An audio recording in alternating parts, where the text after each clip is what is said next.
Millions of oxygen sensors get swapped out every single year that never actually needed replacing.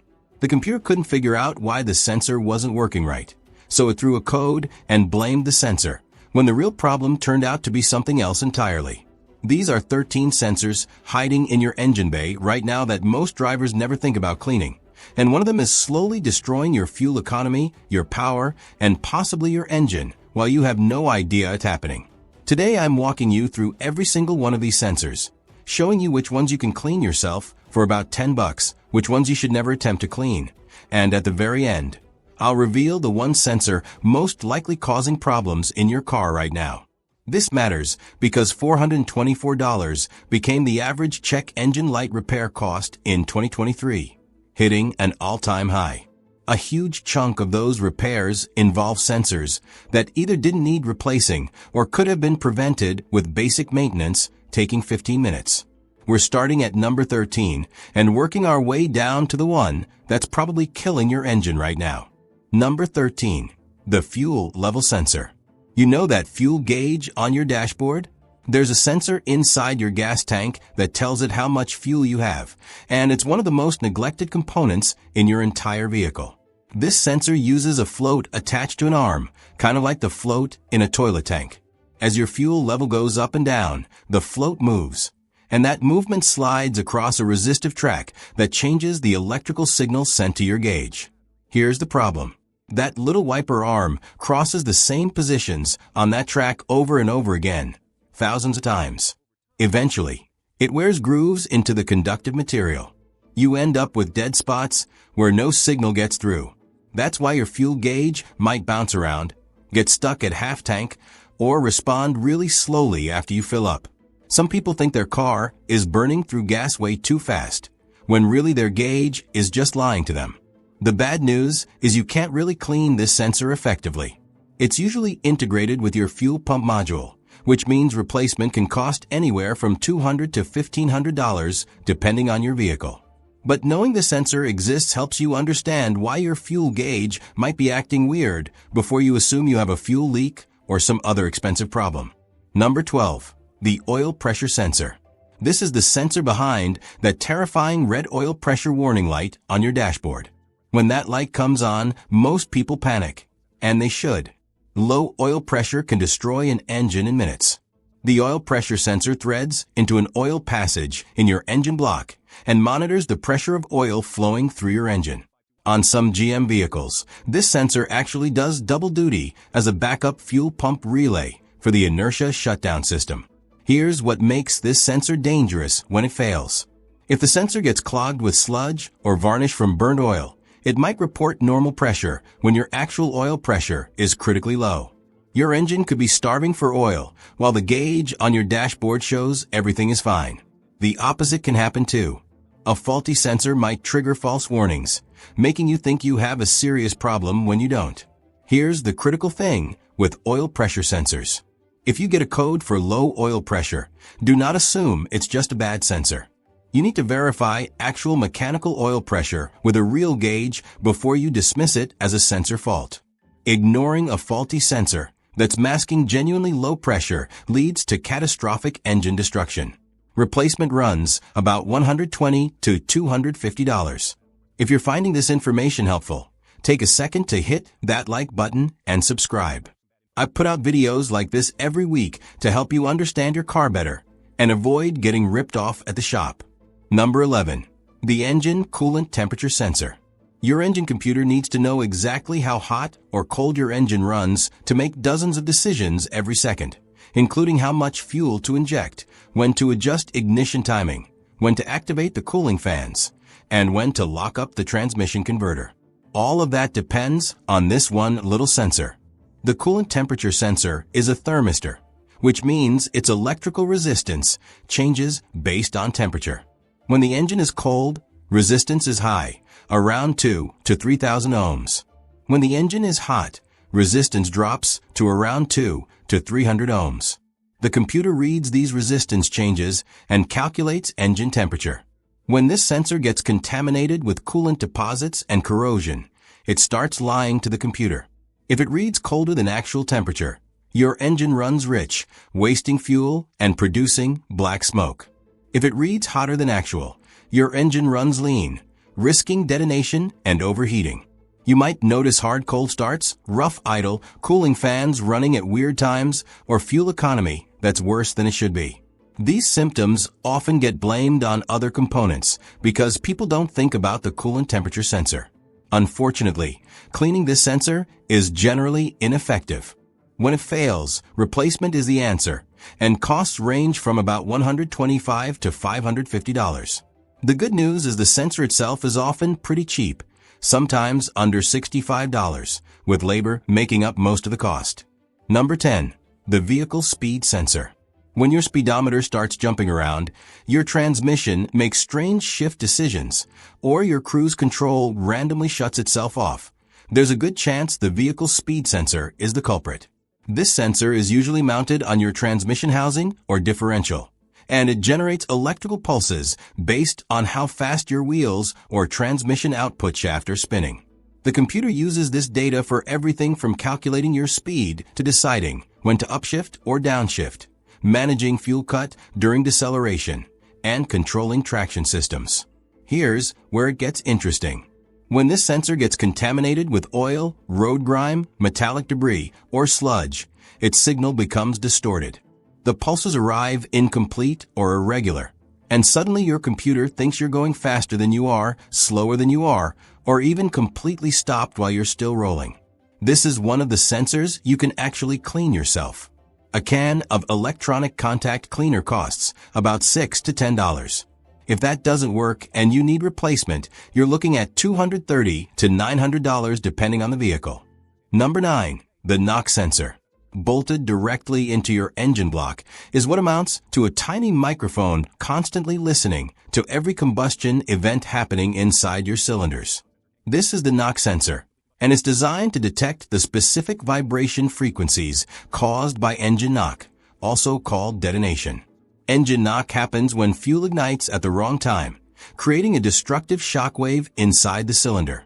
Left unchecked, knock destroys pistons, rings, and bearings. The knock sensor picks up those vibration frequencies and tells the computer to immediately pull back ignition timing to protect the engine. Cleaning rarely helps knock sensors because the problem isn't external contamination. The piezoelectric crystal inside degrades from heat cycling over 100,000 miles or more. And these sensors are frequently buried under the intake manifold, which makes access a nightmare. Replacement costs anywhere from $175 on the low end to $950 on engines where the mechanic has to remove the intake manifold to reach it. Number 8. The camshaft position sensor.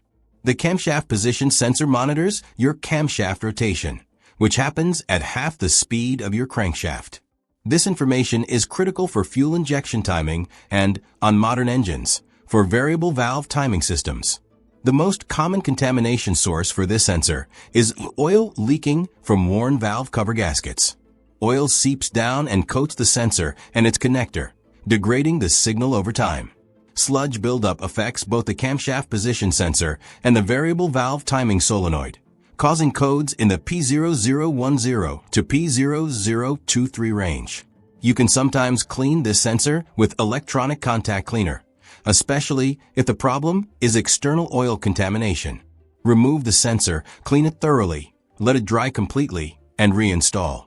If the sensor itself has failed internally, replacement runs about $100 to $300. Number 7. The crankshaft position sensor. If I had to pick the single most critical sensor in your entire engine management system, it would be the crankshaft position sensor. Without a valid signal from this sensor, your engine cannot run. Period.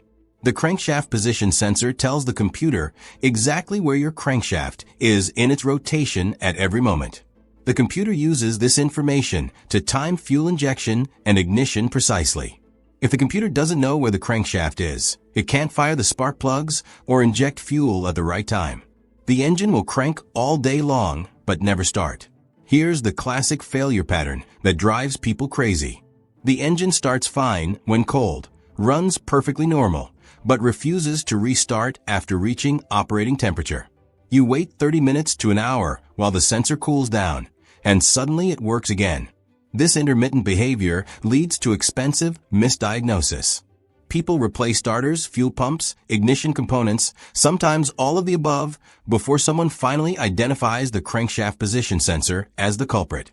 Cleaning can work when metal contamination is the issue. Remove the sensor, clean the magnetic tip with electronic contact cleaner. Pick off any metal filings attracted to the magnet and reinstall. But if the sensor has internal heat damage or a cracked Hall effect element, replacement is the only fix. That runs about $180 to $440. Number 6. The intake air temperature sensor. The intake air temperature sensor measures how hot or cold the air is entering your engine. This matters because cold air is denser than hot air, which means it contains more oxygen molecules per cubic foot. The computer needs to know air temperature to calculate the correct amount of fuel to inject. On many vehicles, the intake air temperature sensor is built into the mass air flow sensor housing, so you clean them together. On others, it's a separate sensor mounted in the intake manifold or air intake tube. This sensor can usually be cleaned with MAF sensor cleaner or electronic contact cleaner. A quick spray and dry can restore accurate readings. If you need to replace a standalone intake air temperature sensor, they're usually pretty cheap, around $30 to $100. Number 5. The throttle position sensor. The throttle position sensor tells your engine computer exactly how far you're pressing the gas pedal at every single moment. Even though it looks simple, this is one of the most critical sensors affecting how your car drives. The computer uses this information to decide whether you're gently accelerating, where fuel economy is the priority, or flooring it, where the engine needs more fuel and aggressive ignition timing for maximum power. Here's where problems develop. That wiper arm repeatedly sweeps across the same positions during normal driving, especially the positions you use most often, like steady highway cruising or stop-and-go traffic. Eventually, the resistive track wears down and develops dead spots, areas where no signal gets transmitted. Dead spots cause hesitation at very specific throttle positions. You might accelerate smoothly from a stop, hit a sudden hesitation at around 25% throttle, then smooth out again. Because this only happens at certain positions, it's often misdiagnosed as a fuel delivery or ignition problem. Making things more complicated, regular multimeters can't detect these dead spots because the signal dropout lasts just milliseconds. You need an oscilloscope for proper diagnosis. Number 4. The MAP sensor. The Manifold Absolute Pressure Sensor, or MAP sensor, represents a different approach to measuring engine load. Instead of measuring airflow directly like the MEF sensor, the MAP sensor measures the pressure inside your intake manifold. Here's where most MAP sensor problems actually originate. It's usually not the sensor itself that fails. It's the vacuum source feeding it. Cracked vacuum hoses, loose fittings, or partially disconnected lines allow air leaks that completely distort pressure readings. The sensor reports less vacuum than actual, making the computer think the engine is under heavier load than it really is. The result is excessive fuel injection. You get terrible fuel consumption, black smoke from the exhaust, and persistent rich mixture fault codes. Mechanics sometimes replace the MAP sensor.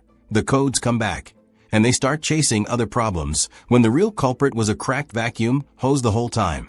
In real-world shop diagnostics, simply cleaning the MAP sensor port and checking the hoses resolves roughly 80% of issues that get blamed on the sensor. That's a huge number.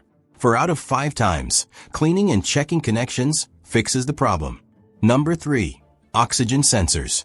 Oxygen sensors are the eyes your engine computer uses to monitor combustion efficiency in real time. They're mounted in the exhaust system and constantly analyze exhaust gas composition, making adjustments to the air-fuel mixture thousands of times per minute. Most vehicles use zirconia oxygen sensors with a ceramic element heated to over 300 degrees Celsius. This element generates voltage based on the difference in oxygen concentration between exhaust gases and outside air. When the engine runs at the ideal ratio of 14.7 parts air to 1 part gasoline, the sensor outputs about half a volt. Lean mixtures drop the voltage. Rich mixtures raise it. A healthy oxygen sensor switches between rich and lean 1 to 2 times per second. Here's the bad news about oxygen sensors. You cannot clean them effectively. Unlike some other sensors, oxygen sensor contamination penetrates the porous ceramic sensing element at the molecular level. Once contaminants get in, they're in. Number 2. The MAF sensor. The mass airflow sensor is positioned between your air filter and throttle body, and its job is to measure exactly how much air is entering your engine. This might be the single most neglected sensor in modern vehicles, and cleaning it can transform how your car runs. Modern MAF sensors use hot wire technology. There's a thin platinum wire heated to about 392 degrees Fahrenheit above the surrounding air temperature. As air flows past this wire, it cools down. The sensor measures how much electrical current is needed to keep that wire at a constant temperature, and that tells the computer exactly how much air is flowing into the engine. This is one of the easiest sensors to clean yourself. You need MAF-specific cleaner like CRC MAF Sensor Cleaner, which costs about $9 to $13. Disconnect the sensor. Spray 10 to 15 short bursts from 4 to 6 inches away, aiming directly at the hot wire, and let it air dry completely for 2 to 15 minutes.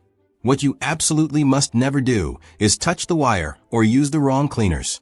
No brake cleaner. No WD-40. No carburetor cleaner.